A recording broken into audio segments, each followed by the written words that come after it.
Alright, good day everyone. Welcome to this subject, Contemporary World. So again, I'm Miss Novi Dibalikot, your instructor for this subject. So before we will proceed to our next lesson, let us have a recap.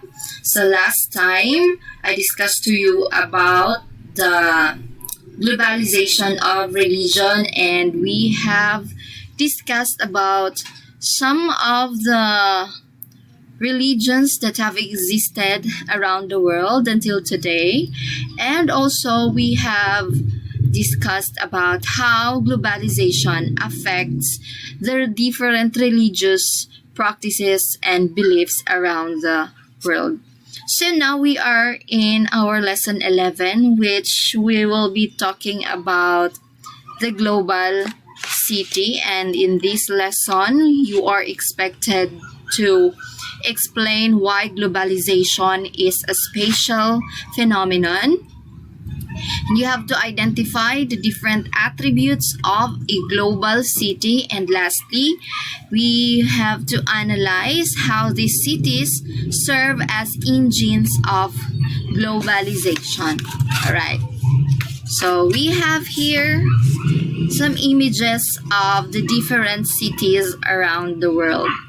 So if you had the chance, would you like to move from these cities in like New York, in Sydney, or in Tokyo? So chances are many of you would like to move to these major cities, and if not, you would like probably to visit them anyway. So, or maybe you have heard stories about them. No? So you may have some relatives living there who describe the buzzing metropolises with forests of skyscrapers, buildings, and train lines that zigzag on top of each other. And you may also have an idea on what these cities look like based on what you have seen in some of the Hollywood movies like The Avenger, The Iron Man, The Hulk, The Thor, The Captain America, and the likes. So what are these places? So why are they important? So why do we need to study this, what they call global cities? So much of the analysis of globalization in previous lessons, we look at how these ideas of internationalism shape the modern world politics. We also need to examine the cultural movements like the K-pop, no? And how they spread through media like the internet. Right.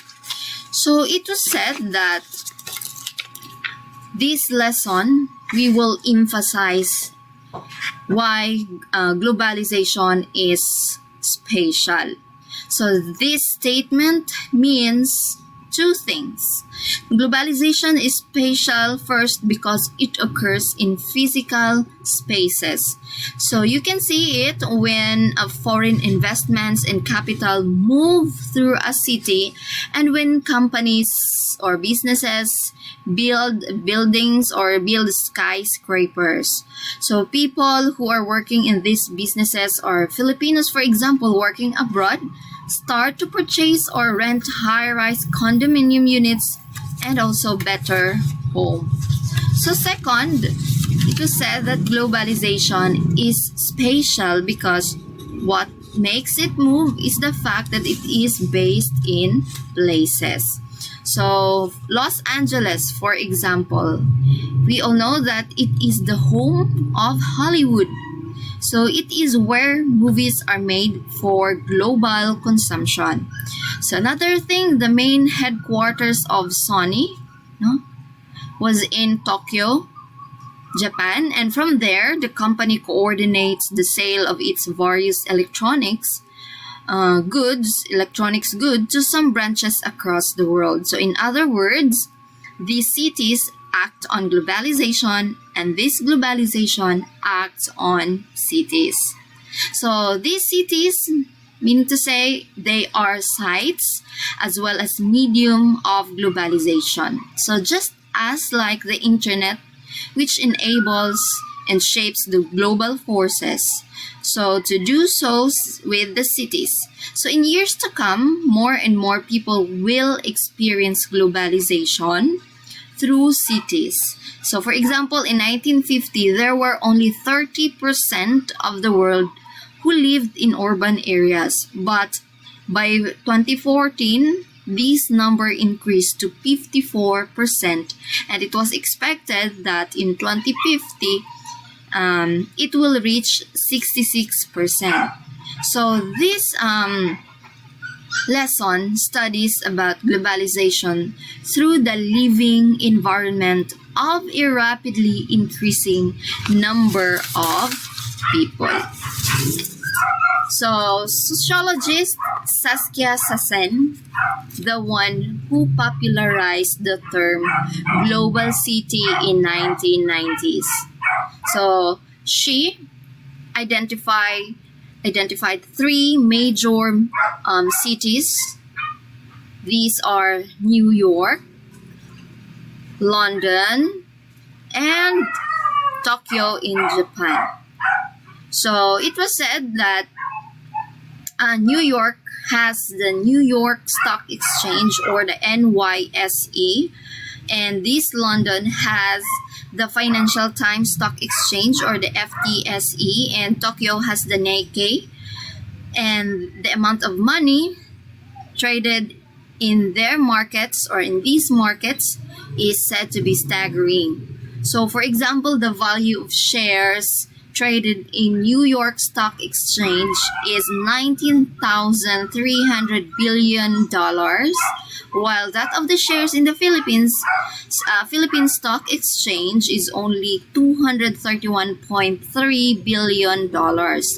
So the New York Stock Exchange represents the highest concentration of capital in the whole world. So limiting the discussion of global cities to these three major metropolises, however, is proving more and more restrictive. So the global economy is now changing, no? And since Sassen wrote her book, and any account of the economic power of cities today must take note of the latest development. Some of the commentators, or recent commentators, have expanded the criteria that Sassen used to determine what constitutes a global city. So, for example, though it is not as wealthy as New York, the movie-making Mecca, Los Angeles, can now a rival of the Big Apple's cultural influence in New York. So this Los Angeles is a sprawling Southern California city and the center of the nation's film and television industry. Near its iconic Hollywood sign, studios such as the Paramount Pictures, Universal, and Warner Brothers offer behind-the-scene tours. So another one is the city of San Francisco.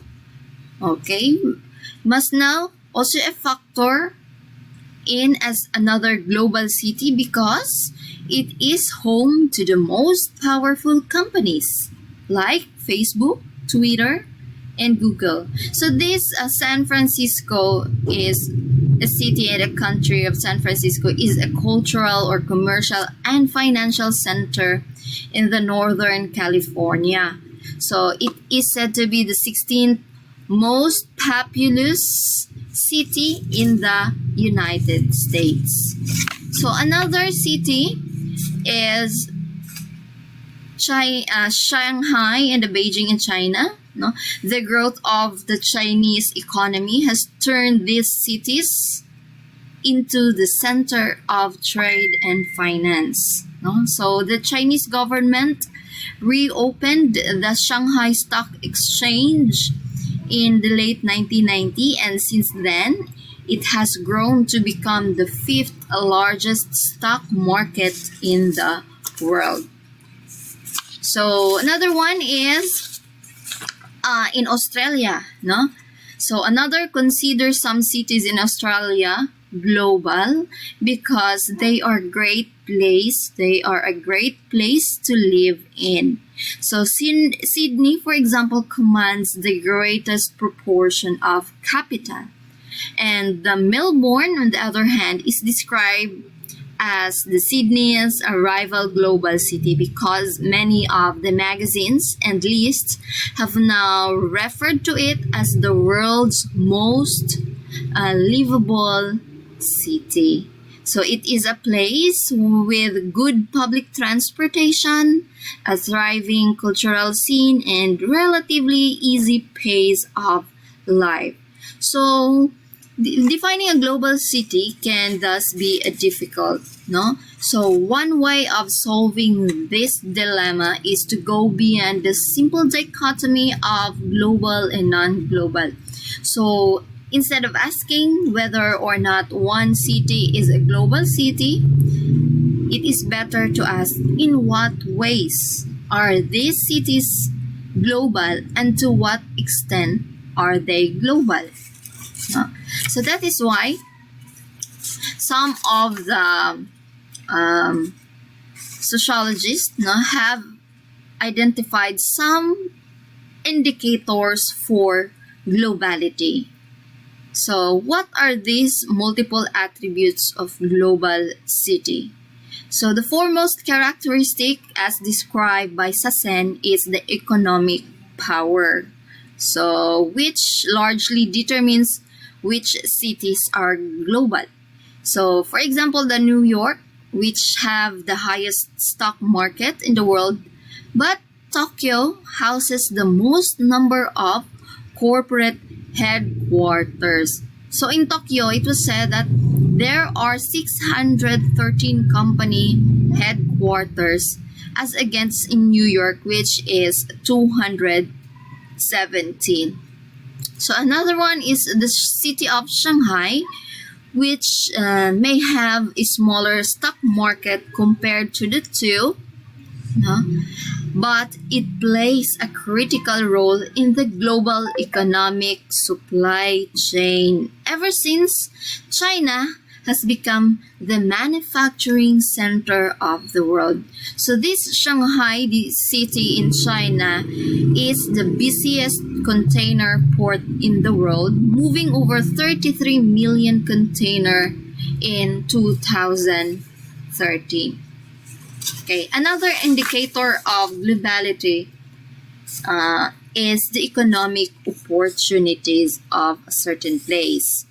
So economic opportunity in a global city makes it attractive to from across the world. So since 1970s, for example, many of the top IT programmers and engineers from different parts of the world, or specifically from Asia, has moved to San Francisco Bay Area to become some of the key figures in Silicon Valley's technological boom. So what is this Silicon Valley in San Francisco? So this is a region of the southern part of San Francisco Bay Area in Northern California that serves as a global center for high technology and innovation. So another place is London, which remains a preferred destination, to many Filipinos with nursing degrees. So that's for economic opportunities. Next is economic competitiveness. And to measure the economic competitiveness of a city, the Economist Intelligence Unit has added other criteria like the market size, the purchasing power of the citizens, and the size of the middle class, and the potential for growth of a certain city. So based on these criteria, tiny Singapore, part of ASEAN country, is said to be the most competitive city. Now, so why? Because this city has a strong market, efficient and incorruptible government, and livability. It also houses the regional offices of many major global corporations and businesses. So Singapore, accordingly, is one of the world's most prosperous nations with a business-friendly regulatory environment and a very low unemployment rate. So another indicator of globality is when a place or a city is a center for authority. So if you're familiar with the Washington district of Columbia or the Washington DC, so it may not be as wealthy as New York, but it is a seat, not to some American politicians or American state power. So people around the world know its major landmarks like the White House, the U.S. Capitol, the Supreme Court, the Washington Monument, and the Lincoln Memorial. Okay. Another example is similarly compared to Sydney and Melbourne, one city in Australia named Canberra is a sleepy town and thus it is not attractive to some tourists, but it is the Australia's political capital. So this is a place, it is the home to the country's top politicians, bureaucrats, and policy advisors. Right. So the cities that house the major international organization may also be considered the center of political influence. So for example, New York. So this New York is the headquarters of the Organization of the United Nations. So, and that also the European Union is located in the Brussels, and same with the most an influential political city near our country is Jakarta, which is not just the capital of Indonesia, but also the headquarters of the Association of the Southeast Asian Nation.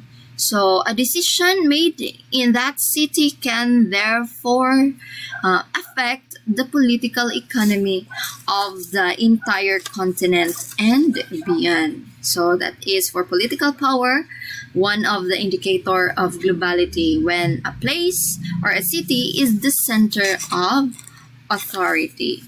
Next is when a city is the center of higher learning and culture. So a city's intellectual influence is seen through the influence, for example, of its publishing industry.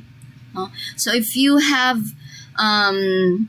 read some books, so many of the books that people read and published are from New York, from London, and from Paris. So another one is the New York Times newspaper. It is not just a typical newspaper in New York. So it is far from being a local newspaper because people read it not just across America, but also across all over the world. And one of the reason why many of the tourists visit Boston is because they want to see the one of the world's top university, which is the Harvard University. And also many of the Asian teenagers are moving in Australia. Why? Because Australia is the leading English language universities, and education there is the largest or the third largest export of the country. So in 2015, for example, the Australian government reported that it made as much 19.2 billion Australian dollars from education alone. So we also have discussed a while ago why Los Angeles is the center of American film industry, and it may be considered also a global city. So another example, however, is the Copenhagen, which is just a small city in Denmark, where one can travel or can tour around the city within just 30 minutes. No, so it is not a home to major stock market, and however, it is considered as the culinary capital of the world. So with its top restaurants, in consumerate with its size, and it is the birthplace of the what they call the new Nordic cuisine. And this Copenhagen, the city of Copenhagen, has set into motion various culinary trends like foraging the forest for local ingredients. So, meaning to say, a place might be called as a global city when it is a center for higher learning and culture. Another is in terms of music and arts. Manchester in England in 1980s was a dreary industrial city, but many of the prominent band, post-punk band and the new wave bands like Joy Division, The Smiths, and the Happy Mondays hailed from this city, which makes it a global household name.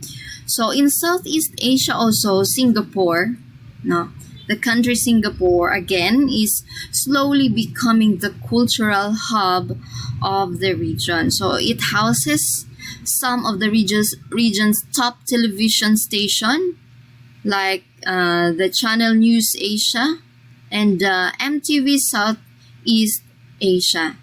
So its various galleries in Singapore also show painting and artists and filmmakers respectively coming from Philippines and Thailand. And it is in fact sometimes easier to watch movie or a Filipino indie film in Singapore than it is in Manila. So a global city today is culturally diverse. So in a global city, one can try cuisines, no, from different parts of the world because, for example, the large Turkish population, for example, in Berlin and Tokyo, offer some of the best Turkish food one can find outside the Turkey. How about Manila in the Philippines? Was it global? So Manila is not very global. Why? Because of the dearth of foreign residents despite the massive domestic migration. But Singapore is a global city because it has a foreign population of 38%. Right? So global cities conjure up images of a fast-paced, exciting, cosmopolitan lifestyle. So, but such descriptions are lacking. Global cities also have their undersides. So they can be also sites of great inequality and poverty, as well as tremendous violence. So like the broader processes of globalization, these global cities are also winners and also losers. So cities can be said to be so in this section we will list some pathologies of a global city based on the research of the Chicago Council on Global Affairs. So it was said that cities can be sustainable because of their density. So like Richard Florida notes, ecologists have found that by concentrating their populations in small areas, cities and metros decrease human encroachment on the natural habitats. So denser settlement patterns yield energy savings. Apartment buildings, for example, are more efficient to heat and cool than the detached suburban houses. So moreover, in these cities with extensive public transportation system, people tend to drive less, no, and thereby cut carbon emissions. So it is no surprise to learn that largely because of the city's extensive train system, in New York, for example, they have the lowest per capita carbon footprint in the United States. So in Asia, cities like Singapore and Tokyo also have relatively low per capita carbon footprints. Okay, so however, not all cities, no, are dense as New York, Tokyo. Some cities like Los Angeles are or have urban sprawl, no? So with massive freeways that force the residents to spend money on cars and gas, and while cities like Manila, Bangkok, no, Mumbai are tense, and their lack of public transportation and also their government's inability to regulate the car industries have made them extremely polluted. So, more importantly, because of the sheer size of a city populations across the world, it is not surprising that urban areas consume most of the world's energy. Take note that cities around the world covers only 2% of the world land mass. However, these cities consume 78% of the global energy. So, and therefore, if carbon emissions must be cut to prevent global warming, no? And this massive energy consumption in the cities must be curbed. So one way, no, or one action which requires a lot of creativity. For example, no, in some cities around the world, since many of the food products travel many miles before they get into the center of the cities, and shipping of this food through trains, buses, and cargoes, and even plane increases the carbon emission. So will it be possible to just grow these food products within the city? So yes, it is, no? So like the so-called vertical farming in some cities around the world, in New York, in Japan, and in Singapore. So these vertical farms are built in abandoned buildings, as increasingly being done in New York, which may lead the way towards a more environmentally sustainable if more food can be grown with less water in denser spaces, and cities will be surely begin to be greener, no? All right. So the major terror attacks of the recent years may also have targeted these cities. So a challenge, no, to global cities. Cities, especially those with global influence, economically and politically. So these cities are obvious terrorists, no, due to their high populations. Or this attracts terrorists due to their high populations and their role, which targets for as symbols of globalization that many terrorists despise. So this shame them attractive to workers and migrants make attributes that make them sites of potential terrorist violence.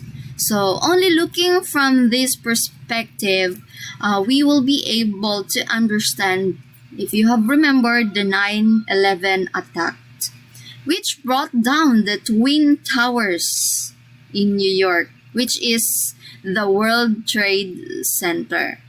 So in November 2015 also, there is a coordinated attack in Paris by the zealots of the Islamic State of Iraq and the Levant ISIL.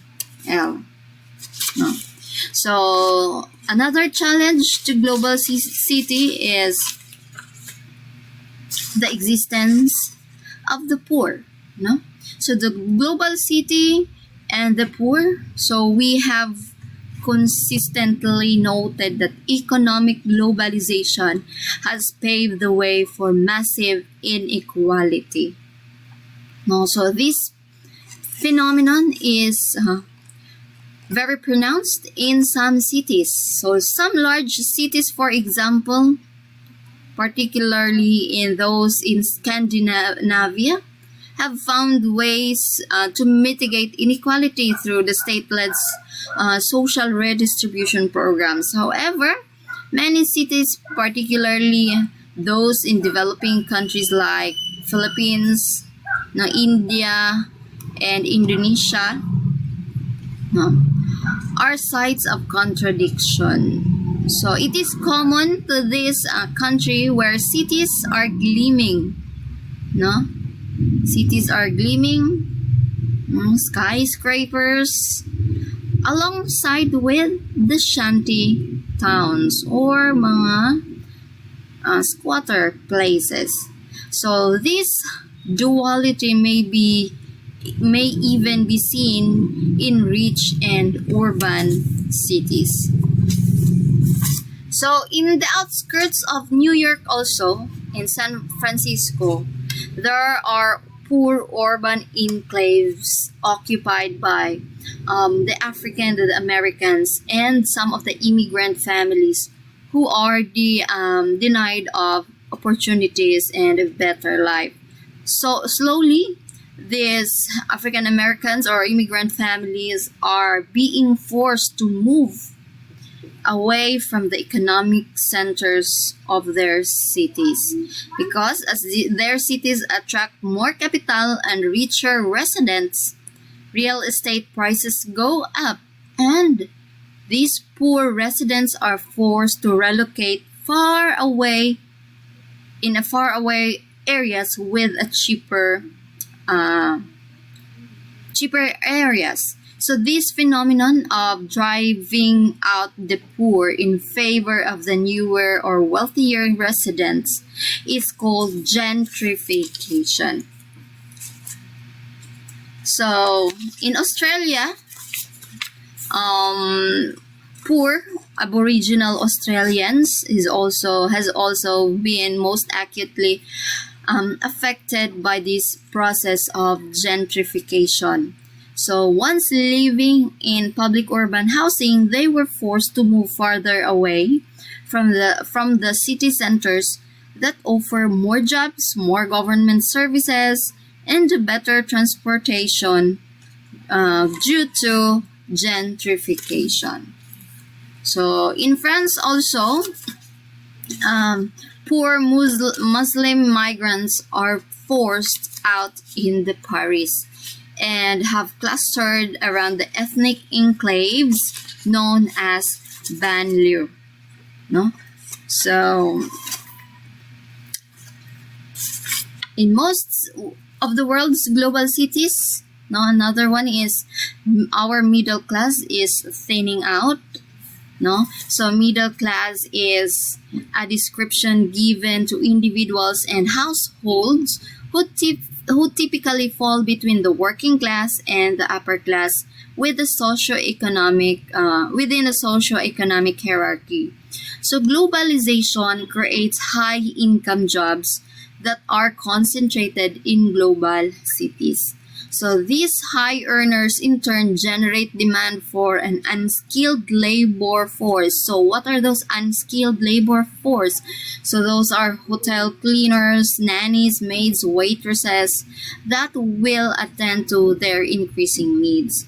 So a large global city may thus be a paradise to some, but a purgatory to others. So meanwhile, many middle-income jobs in manufacturing and business process outsourcing like the call center are moving out to other countries. So this hollowing out of the middle class in global cities has heightened the inequality within them.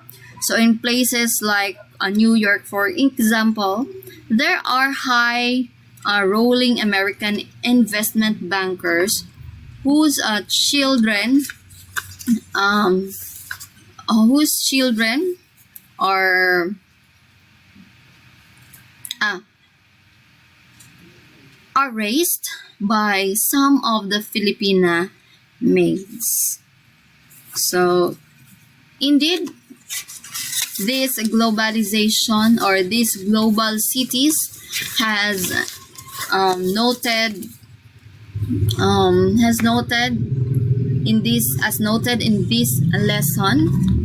These are sites and mediums of globalization, and they are therefore material representations of the phenomenon. So through these global cities, we see the best of the globalization. So they are places that create exciting fusions of culture and ideas, but they are also places that remain the sites for great inequality. So where global servants serve global entrepreneurs. So the question of how globalization can be made more just is partly a question of how people make their cities more just or more equal. So that would be all for this lesson, and on the next lesson we will be discussing about the global demography. We will be discussing about the population or the number of people around the world and how this global relationship, the global demography affects the globalization of the world. So what is the relationship between the population and the economy? No, so we will be also discussing about the overpopulation, the aging, no, and the reproductive health loss.